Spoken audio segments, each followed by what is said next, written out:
I never imagined that the elderly woman crying alone in a hospital waiting room would become the mother I'd always needed.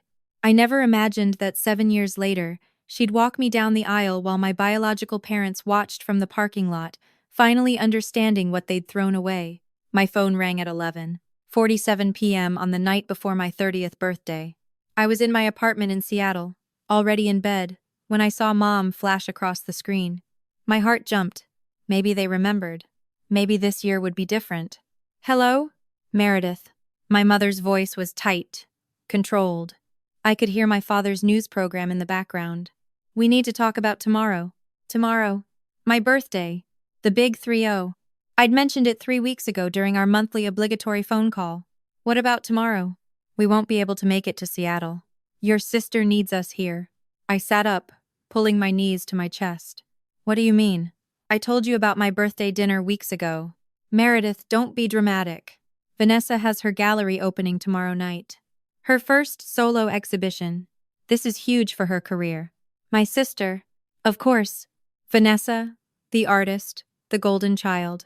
26 years old and already having gallery showings in San Francisco, while I was just a pediatric nurse who worked night shifts.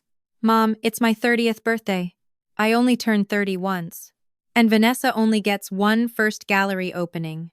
You have a birthday every year. This is once in a lifetime for your sister." I felt something crack inside my chest. "So you're choosing not to come." "We're being realistic. Vanessa needs our support. You're older. You're supposed to be more mature about these things." "I'm 3 years older, Mom. Not 30 years. Don't take that tone with me. Your sister has always been more sensitive. She needs us there. You're independent. You have your nursing friends. You'll be fine." I pressed my palm against my eyes. "Did you even get me a gift? A card?" Silence. "We've been busy helping Vanessa prepare. Can't you just be happy for your sister for once instead of making everything about you?" "Making everything about me? It's my birthday, Mom. And it's Vanessa's career. Which matters more?" I couldn't speak. "Your father and I will call you tomorrow. That will have to be enough. Don't bother." "Excuse me?" I said don't bother. "Go to Vanessa's opening. I hope it's everything she needs it to be." Meredith Ann Peterson.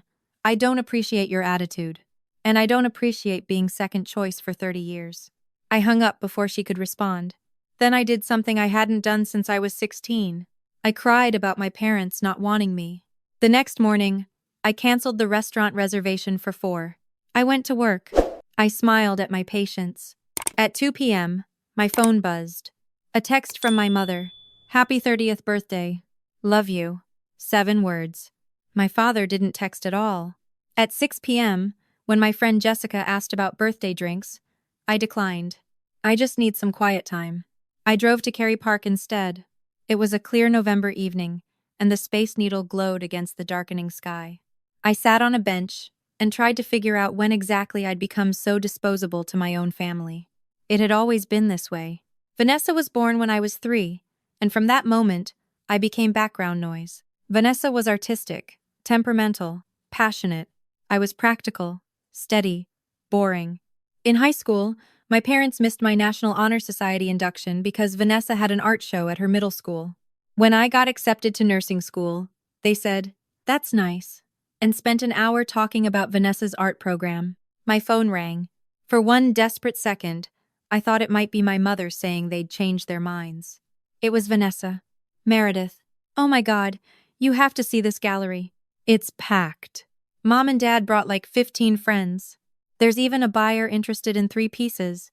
I couldn't breathe. She didn't even remember. "Vanessa. What? You sound weird." "It's my birthday." Pause. "Oh shit. It's today?" "All day. Mer. I'm so sorry. I completely forgot." "You forgot. Mom and Dad forgot too." "Well, not forgot. They just chose your opening over my birthday." "If I'd known." "You would have what? Told them to come to Seattle? We both know you wanted them there."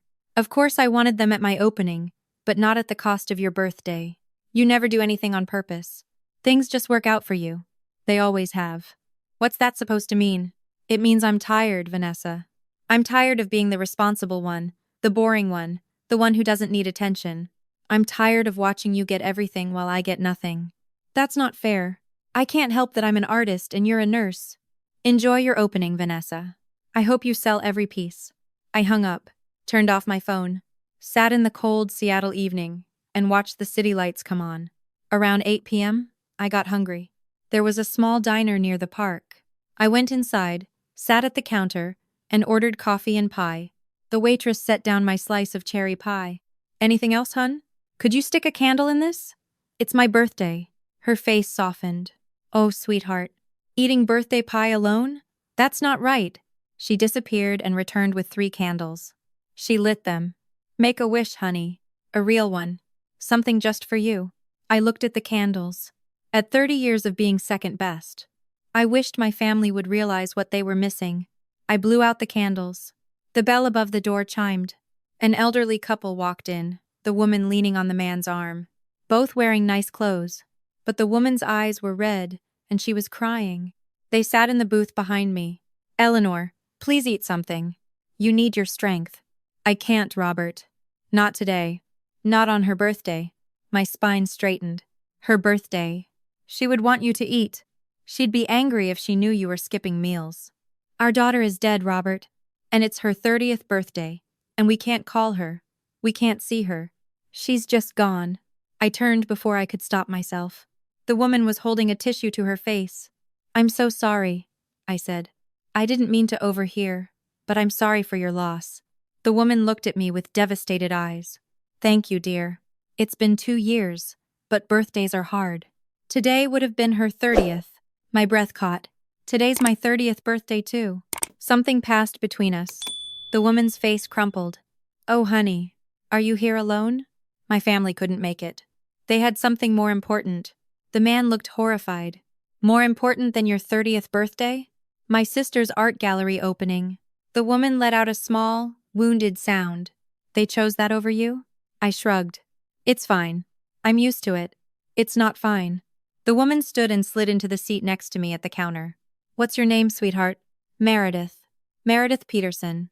I'm Eleanor Morrison, and that's my husband, Robert. Our daughter was Caroline. She would have been 30 today, too. Robert joined us. The waitress appeared with coffee and clean mugs. Were you close with your daughter? I asked, then regretted it. Very close, Eleanor said. She was our only child. A teacher. She died in a car accident 2 years ago. I'm so sorry. What's awful is that parents like us would give anything for one more day with our daughter, and your parents can't even show up for your birthday. Eleanor's voice shook. That's unforgivable. They're not bad people. They just love my sister more. Robert made a disgusted sound. That's not love. That's favoritism. And it's cruel. Caroline worked with kids from difficult homes, Eleanor said softly. Kids whose parents played favorites. She said those scapegoat kids grew up thinking they deserved to be treated poorly. She looked at me hard. Is that what you think, Meredith? That you deserve this? I couldn't answer. Because you don't, Eleanor continued. You deserve people who show up, who remember, who choose you. The waitress set down more pie. 3 slices, each with candles. I think we all need a do-over on this birthday. Eleanor smiled through her tears. Meredith, would you let us celebrate with you? I know we're strangers, but Caroline loved birthdays. She'd want us to be here for someone who needed it. Something in my chest loosened. I'd like that. We lit the candles together. They sang happy birthday, and I cried. And then we ate pie and drank terrible diner coffee. Tell us about yourself, Robert said. I'm a pediatric nurse at Seattle Children's Hospital. Night shift mostly. Eleanor's eyes lit up. A nurse. Caroline would have loved you. We talked for 2 hours. I told them about my work, my life. They told me about Caroline, her terrible puns, her vintage teacup collection, her dream of opening a reading program for kids. At 10 p.m., we finally left. In the parking lot, Eleanor hugged me hard. Thank you for letting us share your birthday. Thank you for making it bearable, I said. Robert pressed something into my hand. A business card with their phone number. If you ever need anything, you call us. I looked at the card, then at their faces. These strangers who'd shown me more love in 2 hours than my parents had in months. Can I ask you something? Why are you being so kind to me? Eleanor cupped my face. Because Caroline would have done the same thing. And because you deserve kindness, sweetheart. You deserve people who see you. I drove home crying so hard I had to pull over twice. 2 days later, Eleanor called. Meredith? It's Eleanor Morrison. I hope it's okay that I'm calling. Of course. Robert and I were talking, and we wanted to ask if you'd like to have dinner with us this weekend. I hesitated. Was this weird? Yes, I did. I'd love that. Dinner became a regular thing. Every week, I'd drive to their house in Ballard. They asked about my work, my life, my dreams. They actually listened. 3 months in, Eleanor said, having you in our lives has helped us heal. You've given us a reason to cook dinner again, to tell stories about Caroline, to laugh. You've become very important to us. You're important to me too. You've become more like parents to me than my actual parents. Robert's eyes welled up. Would you let us be? Not to replace your parents, but to be what parents should be? I cried into Eleanor's shoulder. Please, yes. My biological parents didn't notice at first. When I mentioned dinner plans, my mother said, "That's nice, dear," and went back to talking about Vanessa. But 6 months later, when I posted a photo of me and the Morrisons with the caption, "Family dinner with my favorite people," my mother called. Who are those people? Friends. Eleanor and Robert Morrison. Why did you call them your favorite people? Because they remember my birthday. They show up when I need them. They act like they care whether I exist. Meredith, that's not fair. Your father and I love you. Do you? When's the last time you asked about my life? When's the last time you visited Seattle? When's the last time you chose me over Vanessa? Silence. The Morrisons didn't give birth to me, but they see me. That's more than you've ever done. You're being melodramatic. So we missed one birthday. One birthday? Mom, you missed my nursing school graduation. You forgot my 28th birthday entirely. You didn't call when I got promoted. You don't ask about my life unless it's to compare me to Vanessa. It's not one birthday. It's 30 years of being invisible. If that's how you feel, maybe you need therapy. I am in therapy. My therapist helped me realize I don't have to accept crumbs from people who should be giving me a full meal. The Morrisons aren't a replacement, Mom. They're just actually family. I hung up. She didn't call back. Time passed. The Morrisons came to the hospital when I was sick with flu. Eleanor helped me shop for furniture. Robert taught me how to change my car's oil. They did all the small, boring, essential things that parents do. They showed up. 2 years after my 30th birthday, I met James at a hospital fundraiser. He was a physician assistant, funny and kind. 6 months later, he proposed in Cary Park, the same place I'd sat alone on my birthday. When I called the Morrisons, Eleanor cried happy tears. Oh, sweetheart, we're so thrilled. James is wonderful. Will you help me plan the wedding? We'd be honored. When I called my mother, she said, That's wonderful, Meredith. Of course we'll help with the wedding. I have so many ideas. Actually, Mom, Eleanor is helping me plan. Meredith, I'm your mother. I should be planning your wedding. Should be? Yes. But you won't be. Eleanor will be. She's earned it. What's that supposed to mean? It means she's been there for every important moment in my life for the past 2 years. She's doing what mothers do. What you never did. You're punishing me. Then act like I'm your daughter and not an obligation you resent. I have to go, Mom. I'll send you a save the date. Planning the wedding was everything I'd never let myself dream about. Eleanor and I spent weekends looking at venues. Robert helped with the guest list. James's family welcomed me with open arms. 3 months before the wedding, Vanessa called. Mer, we need to talk about Mom and Dad. What about them? They're really hurt that you're freezing them out. That's not my problem, Vanessa. She's your mother. You can't just replace them with random old people. The Morrisons aren't random. And I'm not replacing anyone. I'm just finally giving my time to people who actually care. Mom and Dad care. They're excellent at showing it when it comes to you. They flew to New York 6 times last year. They didn't visit Seattle once. Do you know how that feels? I didn't ask them to. You didn't have to. That's the difference. I've spent 32 years begging for scraps, and I'm done. The Morrisons will be in the front row because they've earned it. You're being selfish. I'm being healthy. There's a difference. 2 months before the wedding, my mother called. Your father wants to walk you down the aisle. Robert is walking me down the aisle. Robert Morrison? No. Your father is walking you down the aisle. Robert has been more of a father to me in 3 years than Dad has in 32. He's earned it. You're breaking your father's heart. Tell him welcome to the club. What do you want from us? An apology? Fine. I'm sorry we weren't perfect parents. That's not an apology, Mom. That's dismissal. You're not doing any of that. You just want me to shut up so you can tell your friends you're involved in my wedding? That's not true. When's the last time you asked about James? Do you know where he works? What his favorite food is? Silence. You'll get a formal invitation like everyone else, but you won't be in the wedding party. You'll sit in the audience like the distant relatives you've chosen to be. Vanessa won't accept this. Vanessa doesn't get a vote. She's not in the wedding party either. 1 month before the wedding, my father called. He never called. Your mother is very upset. I'm sorry she's upset. Are you? Because it seems like you're trying to hurt us. I'm trying to protect myself. There's a difference. By excluding your family? By including my real family. The Morrisons have been more family to me in 3 years than you have in 32. That's not my fault. That's yours. We did our best, Meredith. Did you? Because your best for Vanessa looks very different than your best for me. What do you want from us? Nothing anymore. I wanted parents who saw me, but I've found that with Eleanor and Robert, I don't need you now. That ship sailed. So that's it? We're strangers now? You were always strangers, Dad. I was just too desperate to admit it. The wedding day arrived clear and beautiful. I stood in the bridal suite wearing a dress Eleanor had helped me choose, holding a bouquet Robert had paid for. Eleanor knocked. Meredith, can I come in? Of course. She entered in her mother of the bride dress. She stopped when she saw me, pressing her hand to her mouth. Oh, sweetheart, you're beautiful. Caroline would have loved this dress. I hugged her carefully.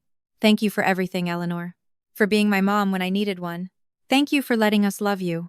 After Caroline died, we didn't think we'd ever feel joy again. But you brought light back into our lives. Robert appeared in the doorway. Ready, sweetheart? More than ready. We walked to the ceremony space, my arm linked through Robert's. The garden was full of people who loved me, and in the third row, I spotted my mother, father, and Vanessa. They'd come after all. My mother looked stunned when she saw Robert's arm linked with mine. My father's face was blank. Vanessa looked uncomfortable. I looked away, focused on James at the altar, tears streaming down his face. Focused on Eleanor in the front row, beaming. Focused on the life I'd built. The ceremony was perfect, James's vows included. I promised to choose you every day, to show up, even when it's hard. Mine included. I promised to never make you beg for my attention, to be the family you need. We weren't just talking to each other. At the reception, Eleanor and Robert gave a speech. 3 years ago, we lost our daughter Caroline on her 30th birthday. We thought we'd never feel like parents again. Then we met Meredith, sitting alone in a diner on her 30th birthday, crying because her family hadn't shown up. We saw in her the same kindness Caroline had, and she let us love her. Today isn't just about James and Meredith's marriage. It's about family, real family, chosen family, family that shows up. Meredith, you are our daughter. Not by blood, but by choice. And choice is stronger than blood. There wasn't a dry eye in the room. I saw my mother wipe her face. My father stared at his plate. Vanessa looked stricken. After the speech, my mother approached. Meredith, can we talk? Not now, Mom. It's my wedding day. Please. Just 5 minutes. James nodded. We stepped onto a quiet balcony. That speech was beautiful, my mother said. Those people clearly love you. They do. More than us. I looked at her. She looked older than I remembered. Tired. I love them differently. They earned my trust. You taught me what conditional love looks like. There's a difference. I never meant for my love to be conditional. But it was. You love Vanessa for who she is. You love me for who you want me to be. That's not true. Tell me one thing about my life right now. One thing that doesn't involve this wedding. She opened her mouth, closed it. You work at Children's Hospital. That's been true for 8 years. Tell me something recent. I don't know. Exactly. You don't know I got promoted 6 months ago. You don't know James and I are buying a house. You don't know I won an award. Eleanor knows all of it because she calls every week. She knows because she cares. I care, Meredith. You care about the idea of me, not the real me. My mother's face crumpled. I'm sorry. Can we fix this? I looked through the glass at Eleanor dancing, at Robert telling stories, at the family I'd built. I don't know, Mom. Maybe, but not today. Today is about people who've earned a place in my life. If you want to be one of those people, you have to do the work. Show up. Choose me the way you've always chosen, Vanessa. I'm done begging for scraps. What if we start now? Then call me next week. Ask about my honeymoon. Ask about the house. Show me you can maintain interest for more than 5 minutes. If you can do that consistently for a year, maybe we can rebuild something. But I'm not holding my breath, and I'm not putting my life on hold. I walked back inside. James wrapped his arms around me. You okay? I'm perfect. Let's dance. We danced. Eleanor cried. Robert beamed. My friends cheered.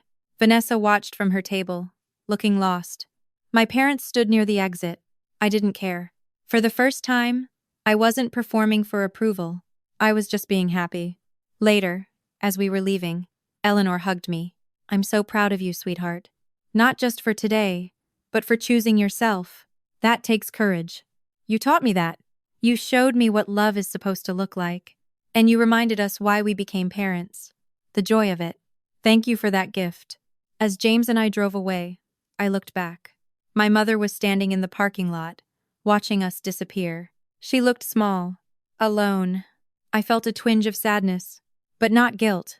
Not anymore. I'd spent 30 years trying to earn her love. I'd spent 3 years learning I didn't need it. Eleanor Morrison wasn't my mother by birth, but she was my mother in every way that mattered. She chose me. She saw me. She loved me, and that was enough. 7 years later, I stood in another hospital waiting room, this time at the maternity ward. James squeezed my hand as the nurse called us back. Ready to meet your daughter? Eleanor and Robert were in the waiting room, holding balloons and a teddy bear. They'd been at the hospital all night. My mother had sent a text. Congratulations on the baby. I hadn't responded. Some relationships couldn't be fixed. Some distances were too far, and that was okay. I'd learned that family isn't about DNA. It's about showing up. It's about choosing each other.